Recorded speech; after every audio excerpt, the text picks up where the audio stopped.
आज हम reading section start कर रहे हैं क्लास सिक्स का। क्लास सिक्स की इंग्लिश की बुक है अ पैक्ट विद द सन। इसका फर्स्ट चैप्टर है अ टेल ऑफ टू बर्ड्स। किन किन लोगों के लिए ये वीडियो हेल्पफुल हो सकता है? नंबर वन, जो सिक्स्थ क्लास के स्टूडेंट्स हैं ऑब्वियसली उनके लिए तो है ही, बिकॉज इसमें आपका प्रोनाउंसिएशन वो इम्प्रूव होगा, प्लस साथ ही साथ आप सेंटेंस को जिस तरीके से पढ़ते हैं, रीडिंग जो आपकी है उसका लेवल इम्प्रूव होगा in terms of speed. Speed के मामले में आप स्पीडली रीड कर पाएंगे सेंटेंस को, क्योंकि लिसनिंग का यही फायदा होता है, आपको पता भी नहीं चलता और टाइम के साथ लिसनिंग करने से आपकी रीडिंग खुद ब खुद इम्प्रूव हो जाती है। तो सिक्स क्लास के स्टूडेंट्स के अलावा जो भी, चाहे वो किसी भी क्लास का हो, किसी भी एज का हो, अगर वो इंटरेस्टेड है इंग्लिश के अंदर, वो इंग्लिश को सीखना चाहता है, तो इंग्लिश रीडिंग के बिना नहीं सीखी जा सकती। इंग्लिश में रीडिंग, लिसनिंग, राइटिंग, स्पीकिंग चारों चीजों का होना जरूरी है, तभी आप इंग्लिश को अच्छे से लिख भी सकते हो और बोल भी सकते हो। तो यहां पर आप लिसनिंग का पार्ट अपना स्ट्रॉन्ग कर सकते हो, बिकॉज लिसनिंग का डायरेक्ट इंपैक्ट आपको देखने को मिलेगा आपकी रीडिंग के ऊपर। So first chapter a tale of two birds.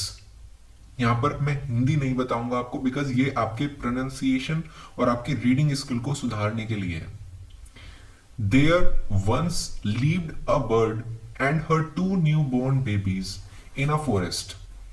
They had a nest in a tall, shady tree, and there the mother bird took care of her little ones day and night. One day there was a big storm. There was thunder, lightning, and rain, and the wind blew down many trees. The tall tree in which the birds lived also came down. A big, heavy branch hit the nest and killed the bird. Fortunately for the baby birds, the strong wind blew them away to the other side of the forest. One of them came down near a cave where a gang of robbers lived. The other landed outside a rishis ashram a little distance away. Days passed and the baby birds became big birds. One day, the king of the country came to the forest to hunt. He saw a deer and rode after it. It ran deep into the forest, followed by the king. Soon the king lost his way and didn't know where he was. He rode on for a long time till he came to the other side of the forest. Very tired by now, he got off his horse and sat down under a tree that stood near a cave. Suddenly he heard a voice cry out, "Quick, hurry up! There is someone under the tree. Come and take his jewels and his horse. Hurry, or else he will slip away." The king was amazed. He looked up and saw a big brown bird on the tree under which he was sitting. He also heard faint noises issuing from the cave. He quickly got onto his horse and rode away as fast as he could.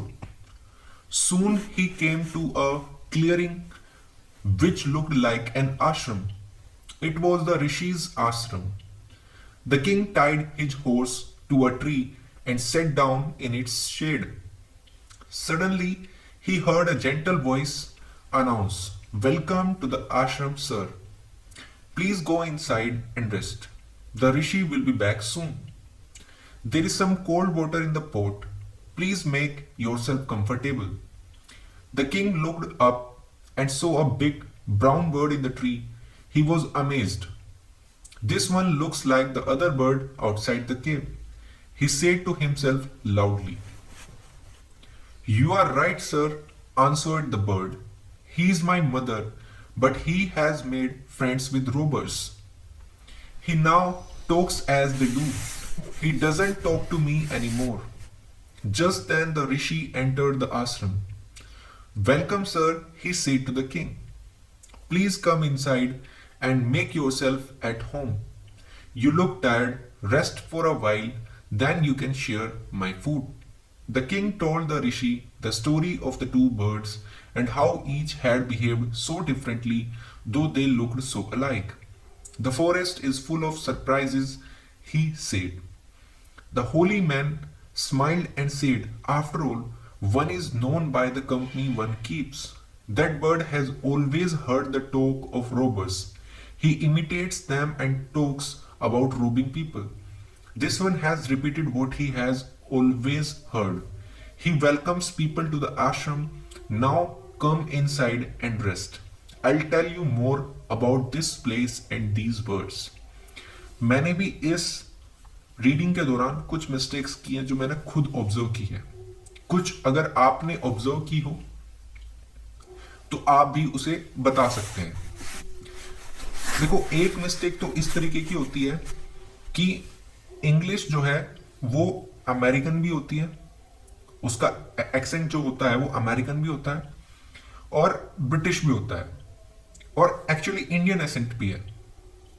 Not accent, accent, Indian accent भी है. तो accent के अलावा हम जब उन्हें pronounce करते हैं, जैसे मैंने डायरेक्ट वर्ड का यूज किया एक बार. आप में से कुछ लोग बोलेंगे कि डायरेक्ट नहीं डायरेक्ट होता है. मैं बोलूंगा दोनों सही है, मैं भी सही हूं, आप भी सही हैं. डायरेक्ट अमेरिकन इंग्लिश है और डायरेक्ट ब्रिटिश इंग्लिश है. अब पूछेंगे कि कौन सा वैलिड है? दोनों वैलिड है, क्योंकि हम इंडियंस दोनों को फॉलो करते हैं. लेकिन कुछ ऐसे हैं जो ना अमेरिकन इंग्लिश, ना ब्रिटिश इंग्लिश, ना इंडियन इंग्लिश, वो इंग्लिश में बस हमने गलती से बोल दिया. जैसे मैंने बोला यहां पर surprises. It's not surprises, it's surprises. R silent होता है सरप्राइजेस में. ये सरप्राइजेस नहीं होता, ये सरप्राइजेस होता है. देन एक जो मैंने मिस्टेक की पहले, मेरे को याद आ रहा है, मैंने पीछे एक मिस्टेक और करी थी, स्टार्टिंग में की थी. यहां मैंने बोला था shady. It's not shady, it's Shady, Shady tree. जैसे हम बोलते हैं शेड, ऐसी शैडी, शैडी ट्री. तो ये दो मिस्टेक मैंने ऑब्जर्व की. ऐसे ही आपको अपनी मिस्टेक्स को ऑब्जर्व करना है, उसे सीखना है, और जितना हो सके उतना गलत प्रोनाउंस करने से बचना है. Thank you so much.